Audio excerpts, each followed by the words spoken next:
Victorious. For Victorious, we need to talk about the Missouri midterm primaries on August 4th. The signs behind you, of course, match my sentiment, match the sentiment overwhelmingly of Missouri voters. I don't want to downplay any of the primaries. We can even talk about a couple specifically if you'd like.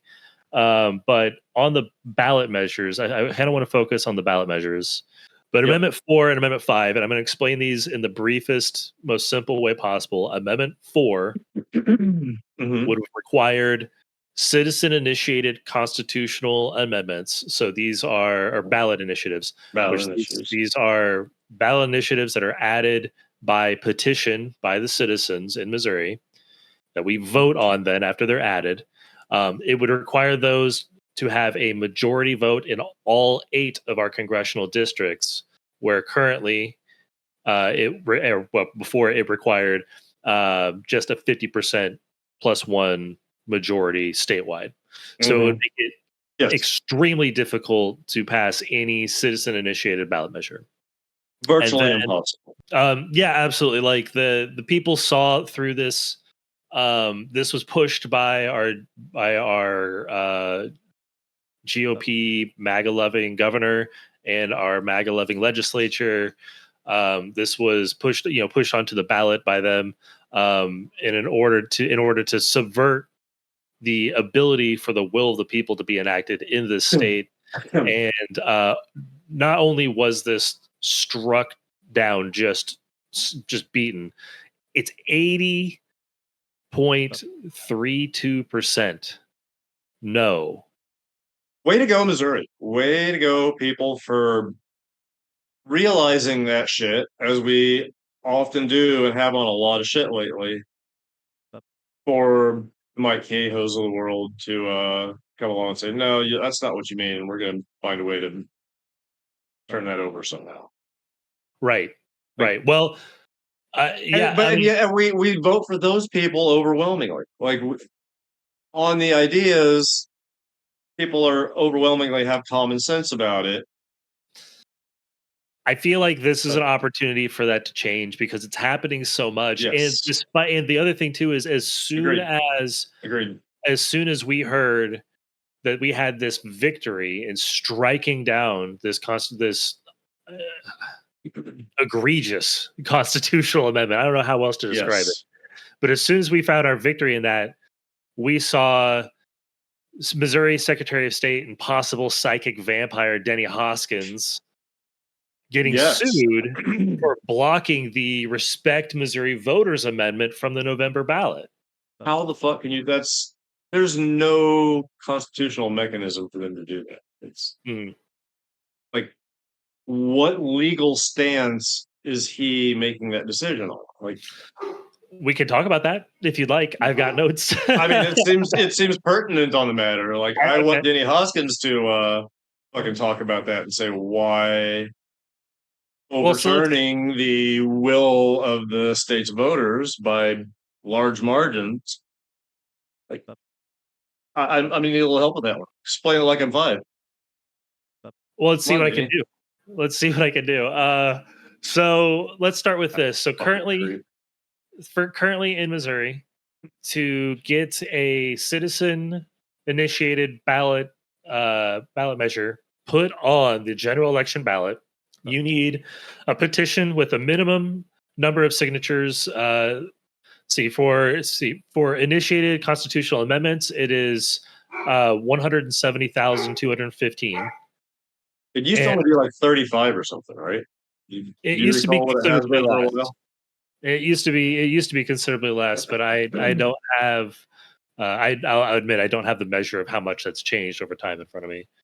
But for a constitutional amendment, it's 170,000 votes or signatures, and then for state statutes and veto referendums, it's 106,000 instead of 170,000. So for this amendment, which I'll describe in a second, the Respect Missouri Voters Amendment, they turned in their website says they turned in more than 367,000 signatures. Fuck yes. So double. I know. I love that. And you would think this really undercuts their case and their standing legally and morally, et cetera, et cetera, et cetera. But somehow it doesn't work out that way. Well, real quick, let me describe what the amendment was or what it is. Yes. I say was, it's not gone. So as it reads, shall the Missouri Constitution be amended to expand the initiative and referendum petition process by making it a fundamental right, allow courts to revise ballot summaries through lawsuits, prohibit the legislature from weakening initiative or referendum powers, prohibit the legislature from changing or repealing laws enacted through the initiative process or passing laws similar to those rejected by referendum without approval from at least 80% of both chambers, and that's retroactive to 2010. And preserving existing majority vote and signature requirements for initiative and referendum petitions. The state and local government entities estimate no cost or savings. So there's like 5 points on there, and because it's ballot language, even though the point is to be as clear as possible, and they made that attempt, it's still kind of opaque and legalish, whatever. So a lot of times they don't. I mean, a lot of times it's the language is so deceptive that it's easy for most people to misinterpret shit. Which is and that's of course one of the things is specifically that this hopes to amend the Constitution to remedy. But so from the website, just to describe in more clear language what this aims to do. They want to require ballot summaries to be clear, unbiased, fair, accurate, and easy to understand. They want to preserve century-old constitutional freedom to petition, which is clearly under attack, Amendment 4. And they want to make it harder for politicians to change or undo what the people have already voted for, which I think is all just fuck yes, extremely powerful.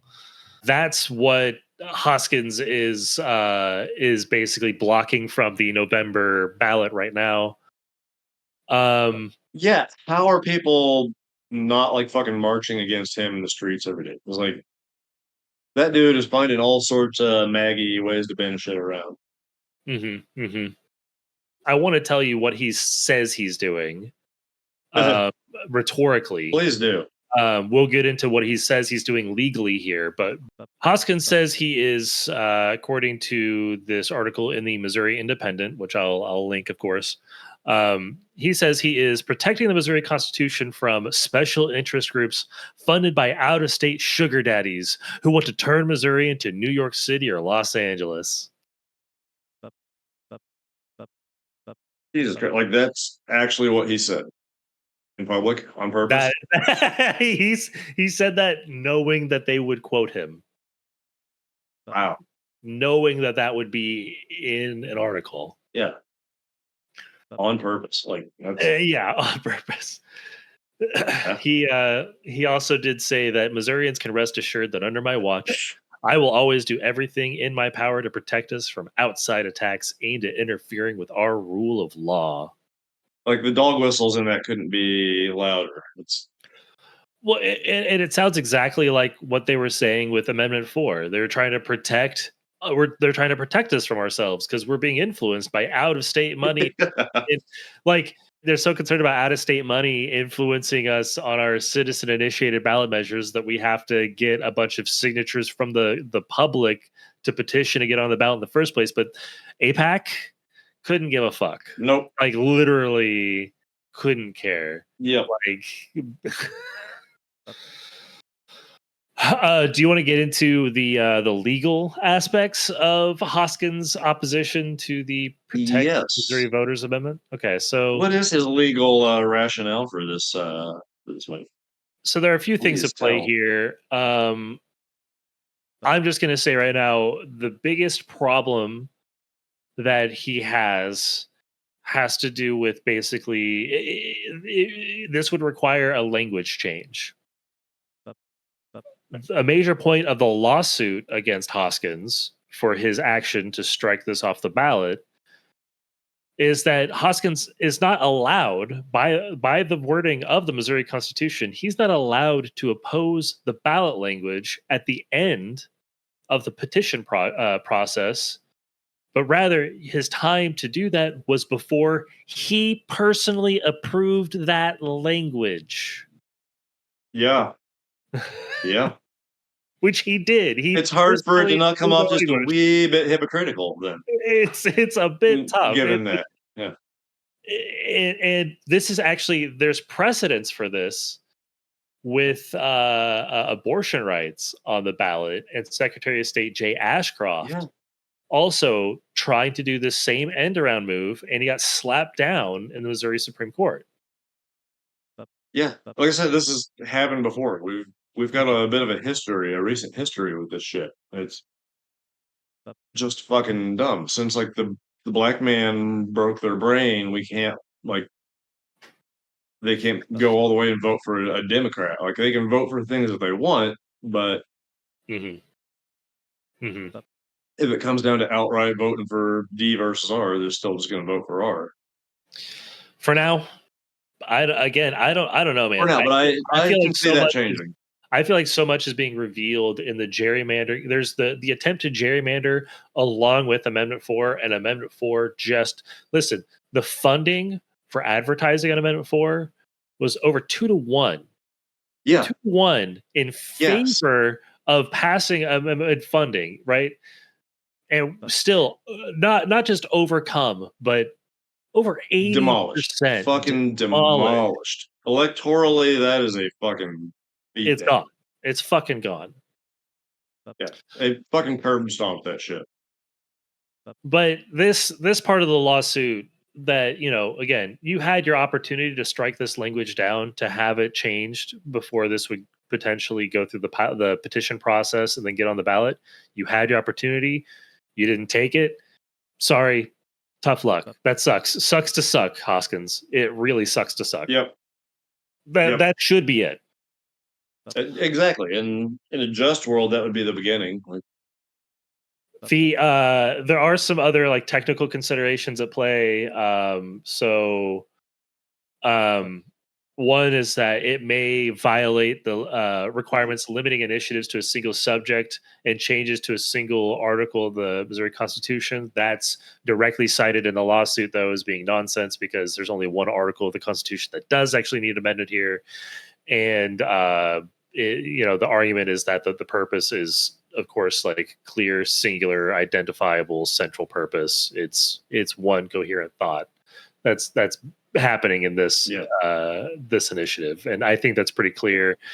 But if I may pontificate, as though I haven't been already, by all means, sir, the floor is yours.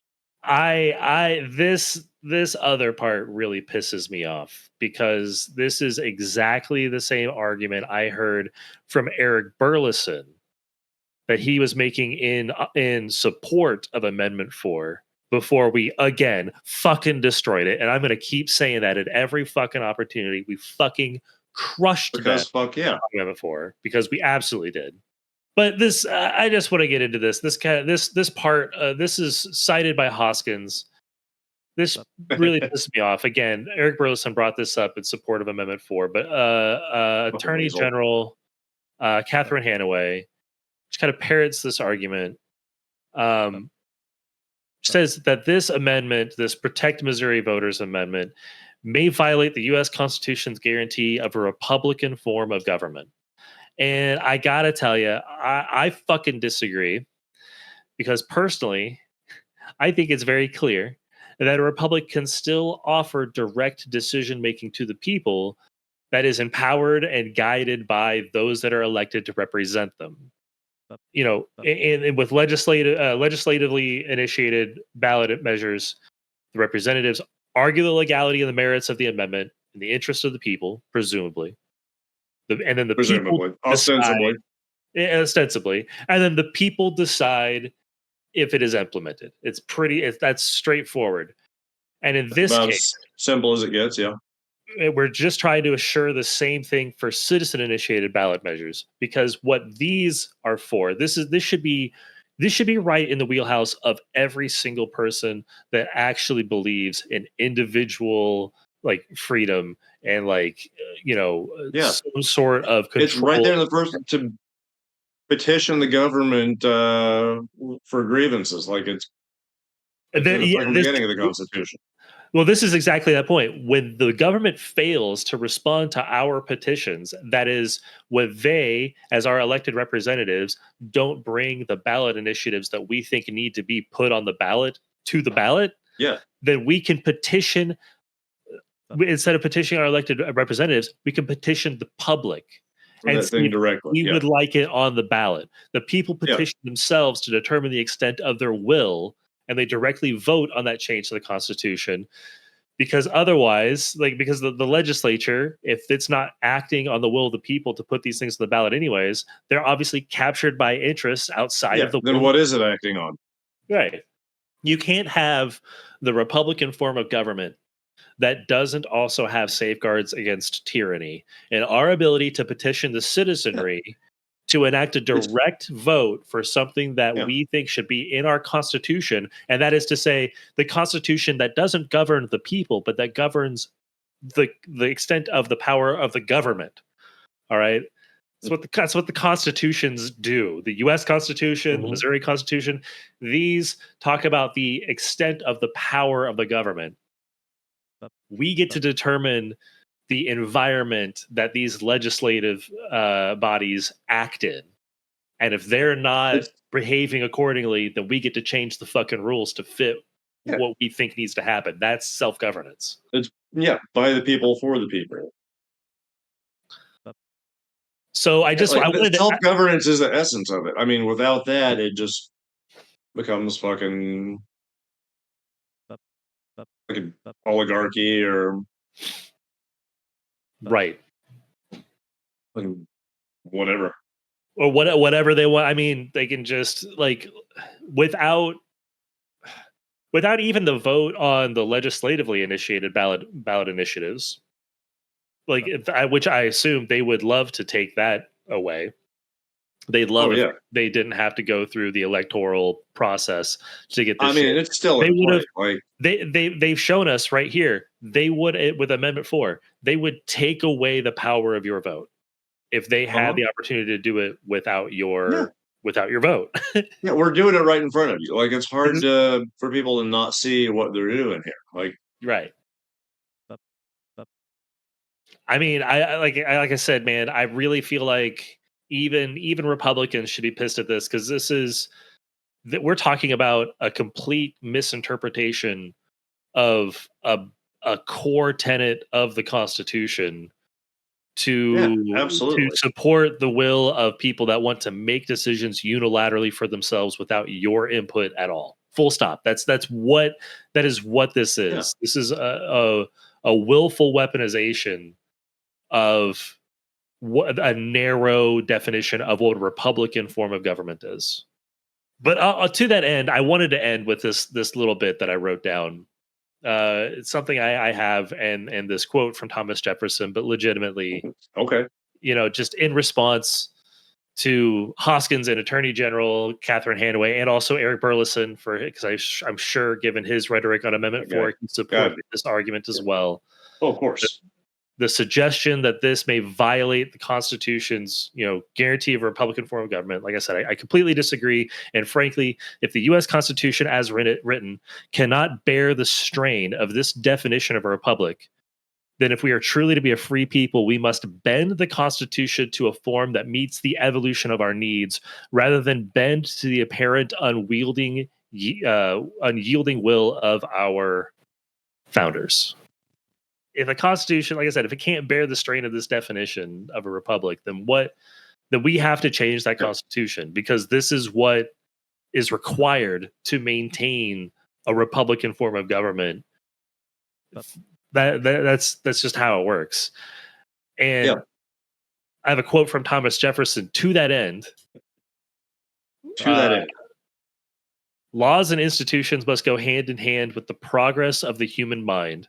As that becomes more developed, more enlightened, as new discoveries are made, new truths disclosed, and manners and opinions change with the change of circumstances, institutions must also advance and keep pace with the times. We might as well require a man to wear still the coat which fitted him when a boy, as civilized society to remain ever under the regimen of their barbarous ancestors. So, like, if you can't handle a little bit of direct democracy in your republic as a check against tyranny, then it's a living document and always has been, and it's made to be so. That gives the people directly a voice in the matter. Yeah. That's I fucking love that quote. That's beautiful. I think in that also he does say, like, I think he says something about how he, he does believe in not changing these laws and these constitutional amendments very often, right? Like not amend, like not. It should be difficult to do. Like it should be you should be willy nilly, but it requires a commitment. It requires a commitment, and I think with the Respect Missouri Voters Amendment, twice the required number of petition signatures is a commitment. That's a fucking commitment. Absolutely. Yeah.